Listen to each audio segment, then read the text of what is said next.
దేవుని మాటలు మనమందరం కూడా ధ్యానం చేద్దాం. యోహాను సువార్త 12వ అధ్యాయం 13వ వచన భాగాన్ని మీకు పరిచయం చేస్తున్నాను.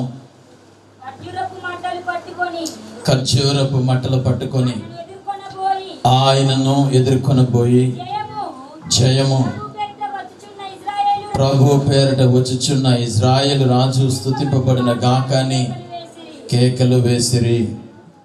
ప్రార్థన చేద్దాం. ప్రియమైన తండ్రి, చదవబడిన లేఖనం కొరకు వందనాలు. వాక్యమైన దేవుడవు,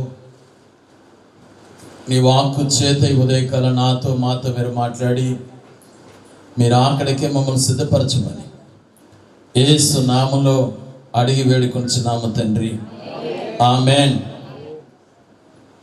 యోహాను సువార్త 12వ అధ్యాయం 13వ వచన భాగం.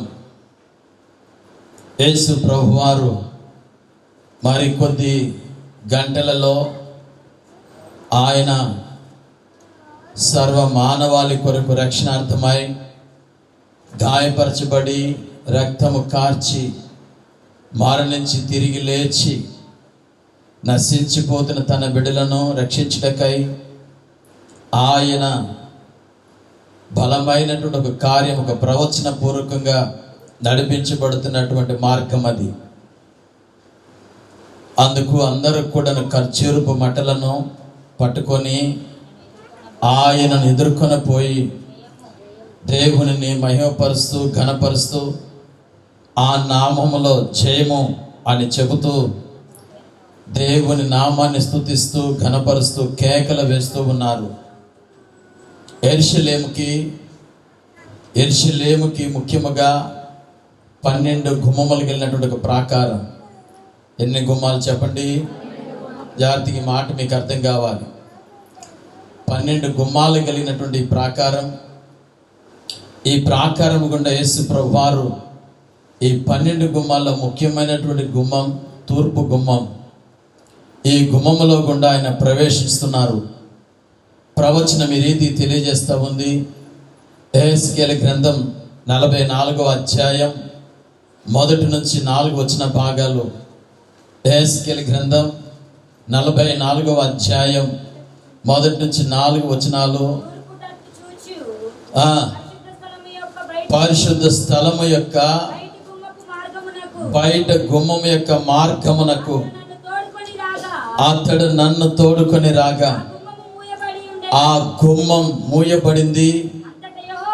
అంతట యెహోవా నాతో ఈ మాట సెలవిస్తున్నారు, ఇశ్రాయేలు దేవుడైన యెహోవా ఈ గుమ్మము ద్వారా ప్రవేశించిన తర్వాత గనుక ఆయన ప్రవేశించిన తర్వాత మరే మానవుడు ప్రవేశింపకుండానట్లు, అది ఎన్నడూ తీయబడకుండానట్లుగా అది మోయబడే ఉండేనని ప్రవచనం ఇది. యేసు ప్రభువారు నీ రాజు సాత్వికుడు దీనుడై గాడిద పిల్లను ఎక్కి వచ్చినారని జకర్యా గ్రంథంలో చెప్పబడగా ప్రవచన రూపంగా ఆయన బయలుదేరి ఆయన ప్రవేశించబోతున్న గుమ్మములో గుండా, అందుకని ఆయన ఎక్కువగా ప్రేమించినటువంటి కుటుంబం లాజరు, మార్త, మరియ కుటుంబం బేత్పగే అనేటువంటి గ్రామంలో ఉంది. ఈ గ్రామానికి యేసు ప్రభువారు అత్యధికంగా వెళుతుండేవారు. మార్కు సువార్త 11వ అధ్యాయం 7 నుంచి 10 వచనాలు కూడా మీరు గమనించగలరు.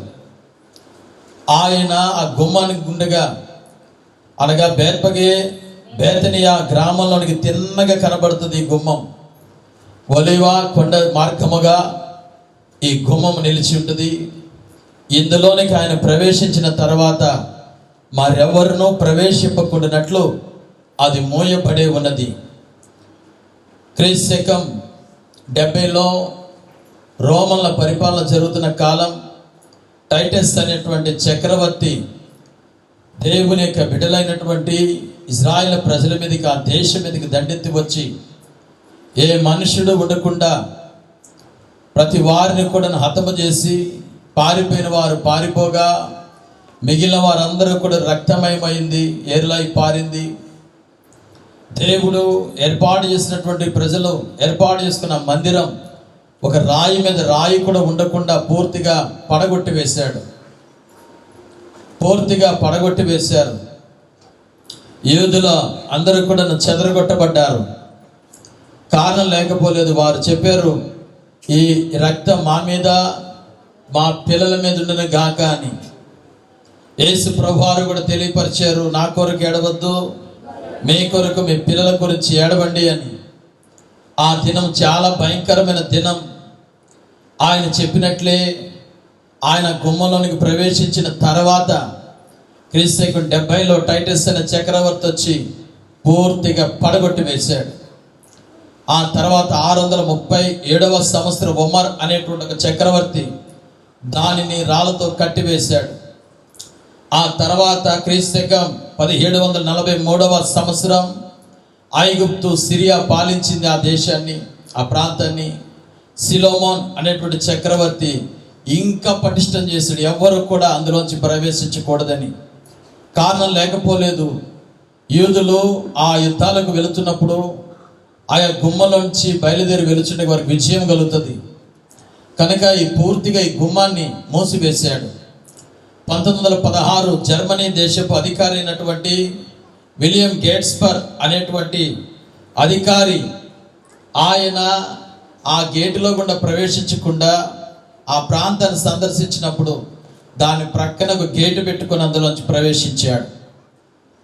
ఆ తర్వాత 1967 సంవత్సరం ఇజ్రాయెల్ ప్రజలకు, వారందరూ కూడా స్వాతంత్ర్యం వచ్చింది 1967. ఆ తర్వాత వారు జోర్డన్లో తూర్పు గుమ్మం గుండా ఇంత మటుకు కూడా ఎవరు ప్రవేశించలేదు.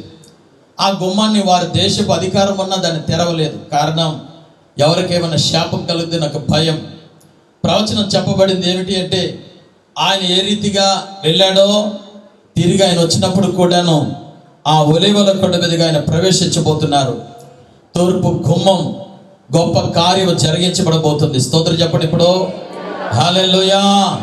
ప్రజలందరూ కూడా ఏమని పిలుస్తున్నారంటే, ప్రజలందరూ కూడాను ఖర్జూరపు చెట్ల మట్లను పట్టుకొని వారు దేవుని ఎదుర్కొని దేవుని మహిమపరచడం ప్రారంభించారు.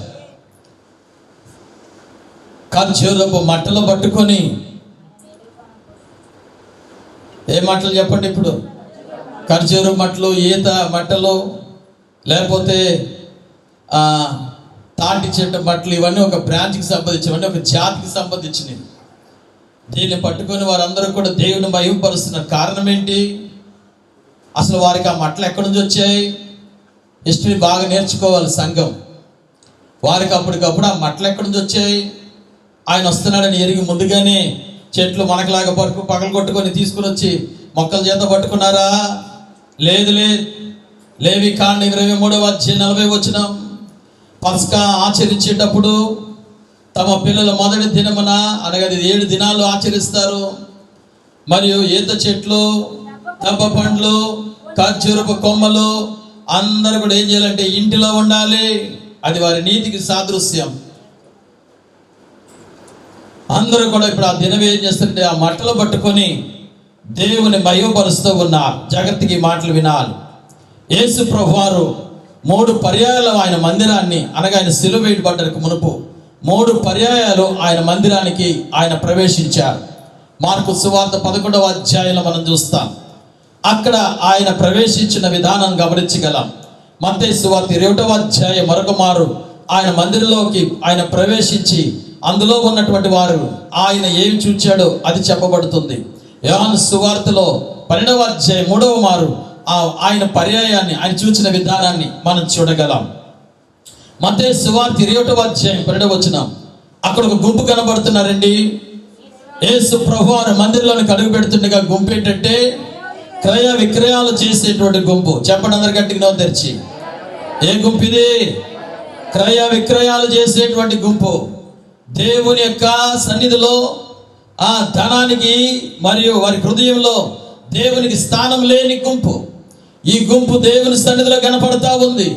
అన్షౌటింగ్, దేవుని సన్నిధిలో ఉన్నటువంటి హృదయాలే, వారి హృదయాలు తెలియనటువంటి మాటను వారి శబ్ద రూపేణ పలుకుతూ ఉన్నారు. దేవుని స్తుతించడం వారి హృదయాలు లేదు, దేవుని మహిమపరచడం వారి హృదయాలు లేదు. వారి హృదయాలంతా కూడా లోక సంబంధమైన ఉన్నాయి. వారు అలాగనే మాట్లాడుతూ కేకలు వేస్తున్న ఒక గుంపు ఒకటి ఉందండి. మరొక గుంపును చూచారు. అక్కడ కుంటివారు, గుడ్డివారు ఆ స్థలములో నిలబడి ఉన్నారు. ఈ రోజున చాలా మంది సంఘంలో ఆత్మీయ గుడ్డితనం కలిగిన వారు ఉన్నారు. ఆత్మీయంగా గుడ్డితనం కలిగిన వారు, కళ్ళుండి కూడా కనపడు, దేవుని మహిమను చూడలేని జనం, దేవుని కృతజ్ఞతను చెల్లించలేని జనం, దేవుని కొరకు దేవుని చేసేటువంటి కార్యాలను దూరదృష్టితో చూడలేని జనం, గుడ్డి కలిగినటువంటి వారు ఉన్నారు. గుడ్డివారైనా సరే దేవుని మహిమపరచగలుగుతున్నారు. కానీ కళ్ళుండి కూడా గుడ్డితనం, దేవుడు ఏం చేస్తున్నాడో, ఇంతవరకు ఎలా చేశాడో చూడలేని జనం ఆ గుంపులో ఉన్నారు. మరొక గుంపు ఉందండి, అక్కడ కుంటివారు ఉన్నారు.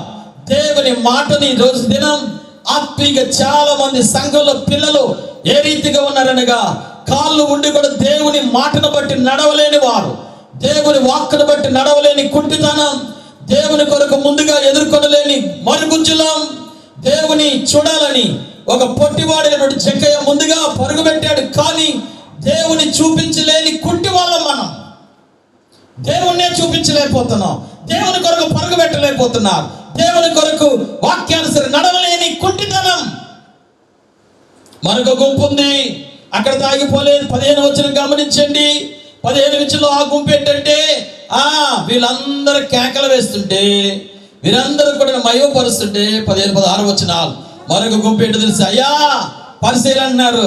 వీళ్ళందరూ అరుపులు కేకలు ఎక్కువైపోయినాయి. అభ్యంతరపడే గుంపు. చెప్పడే గుంపు గట్టి నోదిరి చెప్పాలి. ఒక గుంపేమో క్రయ విక్రయాలు చేసేవాళ్ళు, దేవునికి ఏ స్థానం లేదు, దూరదృష్టి లేని వాళ్ళు. మరొక గుంపేమో దేవుని సన్నిధిని చూడలేని వాళ్ళు. మరొక గుంపేమో దేవునితో నడవలేని వాళ్ళు. మరొక గుంపేమో ప్రతి చిన్నదానికి అభ్యంతరపడేవాళ్ళు. ఇలాంటి గుంపుల మధ్యలో నుంచి మరొక జనము బయలుదేరింది. వారు ఎవరనగా ఖర్జూరపు మట్టలను చేత పట్టుకొని, ఈత మట్టలను చేత పట్టుకొని దేవుణ్ణి మహిమ కలిగిన రాజును చెబుతున్నారు. హల్లెలూయా.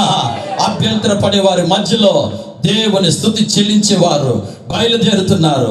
అభ్యంతర పరిచే వారి మధ్యలో దేవుని నామను బట్టి ప్రార్థన అభ్యర్థన చేసేవారు దేవుని నామను స్తుతిస్తున్నారు. ఈ రాజు మహిమ కలిగిన రాజు. దావీదు తెలియజేస్తున్నాడు, గుమ్మములారా మీ తలలు పైకెత్తండి, నీ రాజు ఈ గుమ్మములోంచి ప్రవేశించబోతున్నాడు. ఈ రాజు నీతి కలిగిన రాజు, ఈ రాజు మహిమ కలిగిన రాజు. ఈ రాజు పుట్టుకలోనే రాజు. హేరోదుకే భయం వేసిపోయింది, చక్రవర్తులకే భయం వేసిపోయింది. ఏమిటా భయం? ఈ రాజు ఈ తరం వరకే కాదు, రాబోయే తరములు కూడా పాలించగలిగిన రాజు. ఈ రాజు తన బిడ్డలు చనిపోయిన వారు లేవనెత్తగలిగిన వాడు. ఈ రాజు బలహీన రోగులను స్వస్థపరచగలిగిన రాజు. ఈ రాజు చనిపోయి తిరిగి లేపబడిన రాజు, మహిమ కలిగిన రాజు. ఆమేన్. ఒక గుంపు బయలుదేరిందంటే, ఒక గుంపు బయలుదేరింది.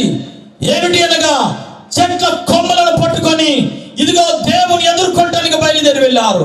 అందరూ అభ్యంతర పడుతున్నటువంటి జనం మధ్యలో, లోకమంతా కూడాను యేసు అంటేనే కష్టంగా ఉన్నటువంటి కాలం మధ్యలో, యేసుతో నడవటమే కష్టం అనే కాలం మధ్యలో, హింసించే కాలం మధ్యలో, అవమానపరిచే కాలం మధ్యలో దేవుని స్తుతించే గుంపు బయలుదేరింది. గట్టిగా స్తోత్రం చెప్పు. హల్లెలూయా, హల్లెలూయా. వీళ్ళు మాట్లాడుతున్నారు, హోసన్నా, హోసన్నా, జయం జయం. హోసన్నా అంటే జయమనా? What's the meaning of hosanna? It's a Hebrew word. ఇది హెబ్రీ పదం, యాషానా అనే పదం. యాషానా అనే పదంలో నుంచి హోసన్నా వచ్చింది. యాషానా అనగా deliver me and save me, నన్ను విడుదల చేయి, రక్షించు అని అభ్యర్థన చేయటం. హోసన్నా అనగా deliver me and save me, నన్ను రక్షించు, నన్ను రక్షించు, నన్ను విడుదల చేయి, నాకు సహాయం చేయి. It's a meaning off please. దయచేసి అభ్యర్థన. బైబిల్ లేఖనం తెలియజేస్తున్నాడు 18వ కీర్తన 25వ వచన భాగం, యెహోవా దయచేసి మమ్మల్ని రక్షించుము. యెహోవా దయచేసి, దయచేసి, ప్లీజింగ్, దయచేసి ఐ బెగ్ యూ, నిన్ను అడుగుతున్నాను నాయన, నీవు నాకు విడుదలను గురించి రక్షించు నన్ను. తన ప్రజలను ప్రార్థన ఆలకించి ఆయన రక్షించడకై లోక రక్షకుడికి ఈ భూమి మీద కరదించబడింది. ఆమేన్. నీవు నాకు ప్రార్థన చేయి, నేను నీకు జవాబునిస్తాను. నీవు నన్ను వేడుకో, నేను నీకు విడుదల కలగజేస్తాను. హోసన్నా అభ్యర్థన చేయడం ప్రారంభించారు. ప్రజలకు అర్థమైపోయింది యేసు ప్రభువు వారు నడుస్తున్న కాలంలో ఆయన ఎవరో చాలా మంది ప్రజలకు అర్థమైంది. ఈయన రక్షకుడు, ఈయన రక్షకుడు, ఈయన తన ప్రజలను రక్షించువాడు, ఈయన తన ప్రజలను కనికరించువాడు, ఈయన తన ప్రజల పట్ల ప్రేమను చూపించువాడు, ఈయన తన ప్రజలను క్షమించువాడు, ఈయన తన ప్రజలను వారి పాపం నుంచి విడుదల కలిగించువాడు. కనుక మనం అడగాలి. రోడ్డు మీద గుడ్డివాడు భర్తమై ద్రోవ పక్కనే ఉండి అడుగుతున్నాడు. ఏమని అడుగుతున్నాడు? కొత్తగా ఈ మార్గం లేదు, నాకేం సహాయం చేయని అడగట్లే. దావీదు కుమారుడా, నన్ను కరుణించు, కరుణించు, కరుణించు, ప్లీజ్ నన్ను కరుణించు. అభ్యర్థన చేయటం. సంఘమా, ఈ దినం నేర్చుకోవాల్సిన విషయం ఉంటుంది. దేవునికి ప్రతి విషయంలో అభ్యర్థన చేయటం, ప్రతి స్థలమందు దేవుని మహిమపరచడం నేర్చుకోవాలి. పౌలు ఈ రీతి చెప్తున్నాడు, ఇదిగో మీరు ప్రతి విషయం మందు దేవుని కృతజ్ఞతాస్తుతులు చెల్లించండి, దేవుని కృతజ్ఞతాస్తుతులు చెల్లించండి. అది ఎలాంటి విన్నపమైనా సరే మీకు కలిగిన పరిస్థితులు బట్టి దేవుని మహిమపరచడం నేర్చుకోవాలి మనం. ఆమేన్. దేవుని మహిమపరచుకోవాలి, దేవుని మహిమపరచాలి. మహిమపరచడం చేతకాట్ల చాలా మందికి, దేవుని మహిమపరచడానికి వ్యక్తపరచడం చాలా మందికి కష్టమైపోతుంది. వ్యక్తిగతంగా దేవుని మహిమపరచడం కష్టమైపోతుంది. నీకు కలుగుతున్న ఆర్థిక సమస్యలైనా, నీకు కలుగుతున్నటువంటి అనారోగ్యపు బంధకాలైనా, నీ కుటుంబంలో కలుగుతున్న వ్యక్తిత్వపు అనుభవాలైనా, నీ కుటుంబంలో నీ వ్యక్తిగత జీవితంలో దాగి ఉన్న దుఃఖమైనా, నీ కలుగుతున్న పరిస్థితుల్లో ఏదైనా ఎలాంటి బంధకాల మధ్యలో నువ్వు నిలబడినా ఈ దినంలో చెప్పవలసిన ఒక మాట ఉంది. దేవా నీకు స్తోత్రం, స్తోత్రం, స్తోత్రం. దేవుని మహిమపరచడం నేర్చుకోవాలి. యోబు ఇలాగును తెలియజేస్తున్నాడు. చాలా బలవంతుడు, ధనవంతుడు, సమృద్ధి కలిగిన వాడు, యథార్థపరుడు, న్యాయవంతుడు. అతను తన ఊరిలోనే తను చాలా ప్రార్థన పరుడు, భయభక్తులు కలిగిన వాడు, చెడుతనాన్ని విసర్జించిన వాడు. ఆ ఇంటికి ఒక రోజున చాలా భయంకరమైన నష్టం కలిగింది. ఒకటా రెండా? ఏంట నష్టం? తన పిల్లలు తన అన్నగారింటి భోజనం చేస్తుంటే తూర్పు గాలి చేత గోడ పడిపోయి తన ఇంటి దగ్గర, అన్న దగ్గర, ఇంటి దగ్గర తన పిల్లలు 10 మంది చనిపోయారు. ఒకడొచ్చి చెప్పాడు, రెండోవాడు వచ్చి చెప్తున్నాడు, మందలన్నీ కూడా ఆకాశం అడ్డి కురిపించబడింది, చచ్చిపోయాయి అన్నాడు. మరొకడు చెప్తున్నాడు, కొన్ని మందలు కాస్తూ ఉండగా శత్రువులు పట్టుకుపోయారన్నాడు. ఒక రాత్రి, ఒక దినములోనే అంత తలకిందులైపోయాయి, పరిస్థితులు తలకిందులైపోయాయి. చాలా మంది జీవితాలు తలకిందులైపోతున్నాయి, చాలా మంది పిల్లల జీవితాలు తలకిందులైపోతున్నాయి, చాలా మంది ఉద్యోగాలు తలకిందులైపోతున్నాయి, చాలా మంది వ్యాపారాలు తలకిందులైపోతున్నాయి. అయ్యో మాకెందుకు ఇలాంటిగా వచ్చింది, నా జీవితంలో ఎందుకు నష్టం కలిగింది, నాకెందుకు దుఃఖం కలిగింది, నా పరిస్థితికి ఇలాగ ఆగిపోయింది అనిపించటలే. యోబు దగ్గర నేర్చుకోవాల్సిన విషయం ఇదే. యోబు అంటున్నాడు, మొదట జేమిరేట వచనం, తన భార్య కూడా చేదరించి దేవుని కూడా విసర్జించంటుంటే ఇలాగ చెప్తున్నాడు, దేవుడిచ్చాడు, దేవుడు తీసుకున్నాడు, దేవునికి మహిమ కలుగును గాక. స్తోత్రం చెప్పున్నాడు తెరిచి గట్టిగా చప్పట్లు కొడదామా? Praise the Lord, praise the Lord. దేవుని మహిమ పరచడం నేర్చుకోవాలి. నువ్వు ఎలాంటి పరిస్థితుల్లో ఉన్నా, తన శిష్యులకు దేవుడు అడుగుతున్నాడు, అయ్యా ఒక గడి అయినా నిద్రపోకుండా ప్రార్థన చేయండి, ఒక గడి అయినా మెలకుగుండి ప్రార్థన చేయండి.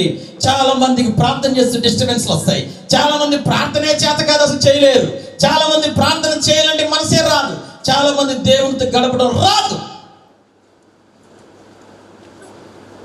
ప్రార్థన అంటే చాలా మందికి ఒక విసుగుదల ఉంటుంది, చాలా మంది అసహ్యం వేస్తుంది. దేవునితో మాట్లాడటం, ప్లీజ్ అభ్యర్థన, హోసన్నా, మమ్మల్ని విడుదలను గురించి దయచేసి మమ్మల్ని రక్షించుము. ఈ ఉదయకాలం చేయాల్సిన ప్రార్థన ఇదే. దయచేసి నా కుటుంబాన్ని రక్షించు. ఈ యొక్క రెండవ రాకడ ప్రభా, నీ రాకడ రాబోతుంది. ఈ రెండవ నాయన నిత్య నరకాగ్నిలో పడిపోకుండా ఆ రాకడలు మేమందరం ఎత్తబడినట్లుగా రక్షించి నా కుటుంబాన్ని, రక్షించి నా కుటుంబాన్ని నిలబెట్టిన ఆయన. ప్రార్థించే గుంపు లేవనెత్తబడింది. అభ్యంతరాల మధ్యలో, క్రయ విక్రయాల మధ్యలో, గుడ్డివారి మధ్యలో, కుంటివారి మధ్యలో మరొక జనం, దేవుని మహిమపరిచే జనం లేవనెత్తబడ్డారు.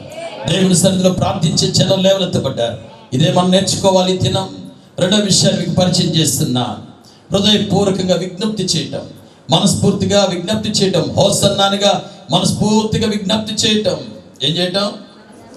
వెళ్ళొచ్చాం, అరిచారంటే అరిచారు, మోతులు చెప్పారు, మనం చెప్పాలి కానీ చెప్పాలి కాదు, మనస్ఫూర్తిగా రావాలి. మార్కు సువార్త 11వ అధ్యాయం 9వ వచన భాగం ఈ రీతికి చెప్తున్నారు. వారందరూ ప్రభు పేరిట వచ్చి వాడు స్తుతింపబడును గాక. వాక్యం పట్టింది కీర్తనలు 118వ కీర్తన 25, 26 వచనాలు. ఏమనగా ప్రభు పేరిట వచ్చి వాడు ఆశీర్వదించబడును గాక. ఓ సంతోషాన్ని కలగజేయను గాక. ఏమిటైన నామం, ఏమిటైన పేరు? ఆయన పేరిట వచ్చివాడు అన్నాడు. ఏంటైన పేరు? ఆయన పేరు రక్షణ అని అక్కడ విన్నాం. ఏంటైన పేరు? లోకాసు సువార్త 1వ అధ్యాయం 49వ వచనం. ఏంటైన పేరు? ఆయన నామం పరిశుద్ధమైనది. ఆయన పరిశుద్ధుడు. నేను పరిశుద్ధులైన ప్రకారం మీరు ఎలా ఉండాలి? పరిశుద్ధులై ఉండాలి. ఓహో, ఎలాగుండాలి? విడిపించబడిన మీరు, రక్షించబడిన నీవు, నీ హృదయంలో ఏముండాలనగా పరిశుద్ధత, పరిశుద్ధత, పరిశుద్ధత. ఆయన పరిశుద్ధుడు, పరిశుద్ధుడు, పరిశుద్ధుడని నిత్యము దూతలతో కొనియాడబడుచున్నాడు. ఏది ఏమైనా ఉందేమో ఒకసారి ఆలోచించు. నీ మనస్సాక్షి చెప్పింది ఎంతవరకు ఉందో, ఎంతవరకు ఇది కట్టబడిందో, ఎంతవరకు పడవేయబడిందో, ఎంతవరకు పరిశుద్ధ కొట్టున్నావో, పతనమైపోతున్నామో, దేవుని సన్నిధిలో ఇవ్వలేకపోతున్నాం, దేవుని సన్నిధిలో హృదయాన్ని ఇవ్వలేకపోతున్నాం. సో డెలివర్ మీ, సేవ్ మీ యాషానా. దయచేసి నన్ను ఆశీర్వదించు, దయచేసి నన్ను విడుదలను గురించి, దయచేసి ప్లీజ్. దేవుని అడిగే విధానం అబ్రహాం అడుగుతున్నాడు ఈ రీతిగా, అయ్యా దయచేసి మరొకసారి అడుగుతున్నాను, దయచేసి మరొకసారి అడుగుతున్నాను, అయ్యా మరొకసారి అడుగుతున్నాను. తుమ్ము తూలిగా నేను అలాంటి వాడును, దయచేసి అడుగుతున్నాను. నిండు మందులో 10 మందిని రక్షిస్తావా? దయచేసి దేవ, దయచేసి నా కుటుంబాన్ని రక్షించు. చేతులు పైకి తడుగుదామా? దేవా నా కుటుంబాన్ని రక్షించు. Thank you Jesus.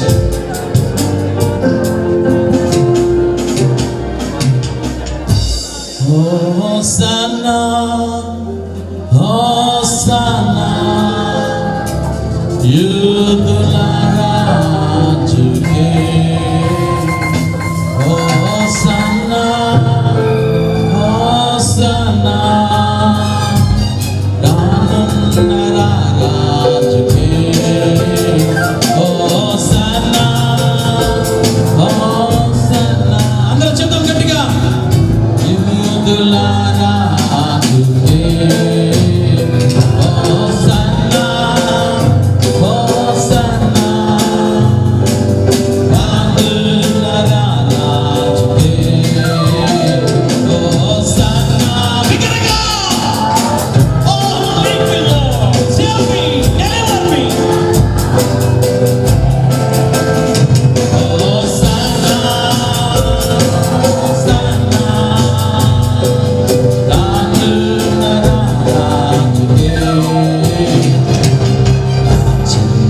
హృదయంతో నా గొప్ప దేవుని ఆరాధించెదను.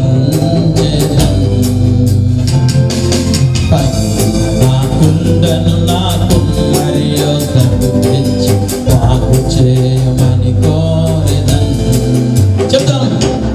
నా హృదయంతో నా గొప్ప దేవుని ఆరాధించెదను.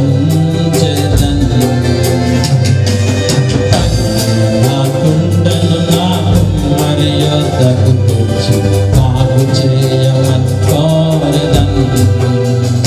హోసన్నా,